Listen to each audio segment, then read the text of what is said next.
북한의 남북 공동 연락사무소 폭파 이후 남북 관계가 급속히 얼어붙으면서 정치권도 대응책 마련에 바쁘게 움직이고 있습니다. 더불어민주당은 외교부와 국방부 등 관계부처 장관 등을 불러서 추가 도발 등에 대한 대책을 논의했습니다. 미래통합당은 우리 힘으로는 북한의 비핵화를 이끌 수 없다며 정부의 망상이라고 날선 비판을 쏟아냈습니다. 국회로 가보겠습니다. 이승배 기자. 네, 국회입니다. 네, 먼저 민주당 소식부터 알아보겠습니다. 관계부처 자문회의에서 어떤 내용들이 논의됐습니까? 네, 오후 1시 반부터 당대표 회의실에서 외교안보 통일 자문회의가 시작이 됐습니다. 그리고 1시간여 만에 끝이 났는데요. 이 회의에는 강경화 외교부 장관과 정경두 국방부 장관 그리고 통일부에선 어제 사의를 표명한 김현철 장관 대신 서호 차관이 대리 참석했습니다. 관련 부처와 국회 상임위원들이 한자리에 모여서 현 상황을 진단하고 대응책을 논의하기 위해 모인 겁니다. 이해찬 대표는 모두 발언을 통해 북한의 남북연락사무소 폭파와 개성 군 재배치는 판문점 선언과 9.19 합의를 부정하는 것이며 금도를 넘는 행동이라고 비판을 했습니다.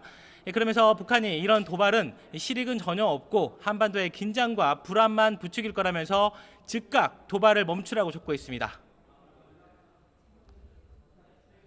대화로 문제를 풀어나가는 것은 어렵지만 그래도 유일한 한반도 평화로 가는 첩경입니다. 북측이 이런 사실을 명확하게 인지하고 상호 존중하는 대화의 장으로 나오기 바랍니다. 회의를 마친 뒤 강경화, 정경두 장관 모두 취재진의 질문에 답하지 않은 채 굳은 얼굴로 국회를 빠져나갔습니다. 국회 국방위원회는 어제에 이어서 오늘도 취소됐습니다. 상임위 개최보다는 지금으로선 지휘관들의 현장 상황 관리가 우선이라는 판단 때문입니다. 민주당 민홍철 국방위원장은 YTN과의 통화에서 대신에 수시로 통화를 하면서 현장 상황을 보고받고 있는데 지금까지 북한군의 특이 동향은 아직 관측되지 않고 있다고 밝혔습니다. 감시나 정찰 자산 등 총력을 기울여서 개성공단은 물론 금강산 관광지구도 경계를 하고 있는데 군의 이동이나 실질적인 훈련은 확인되지 않고 있다고도 말을 했습니다. 북한과 가장 가까운 서해 연평도 해안포 역시 특이한 점은 발견되지 않았다고 설명했습니다. 이런 가운데 통합당은 계속해서 우리 정부의 대북 정책을 강하게 비판하고 있죠.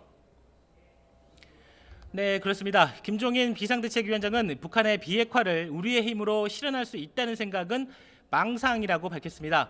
김 위원장은 오늘 비대위 회의에서 지난 1948년 정부 수립도 유엔에 의해서 이루어졌고 우리의 번영도 한미 동맹 아래 이룩해온 것처럼 우리가 자주적일 수 있다는 생각은 현실과 다를 수 있다고 말했습니다. 북미 간의 대화에서도 비핵화가 이루어지지 않는 상황을 우리 남한의 힘으로 과연 그걸 성취할 수 있겠느냐.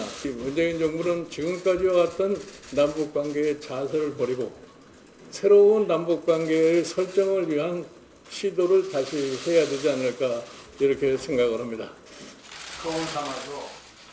통합당은 상임위원장 일방 선출과 강제 배정 등의 항의를 하면서 국회 상임위 참여를 사흘째 보이콧하고 있는데요. 대신 당내 외교안보 특위를 가동하고 어제는 남북연락사무소 폭파 행위 규탄 결의안을 국회에 제출했습니다.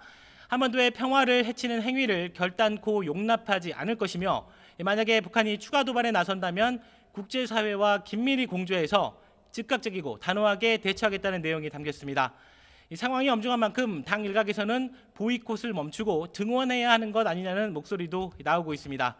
삼선의 장제원, 하태경 의원에 이어서 초선의 박수영 의원도 자신의 SNS를 통해 여야가 공동으로 남북 결의안을 내는 것을 조건으로 상임위에 복귀하자 이렇게 주장을 했습니다.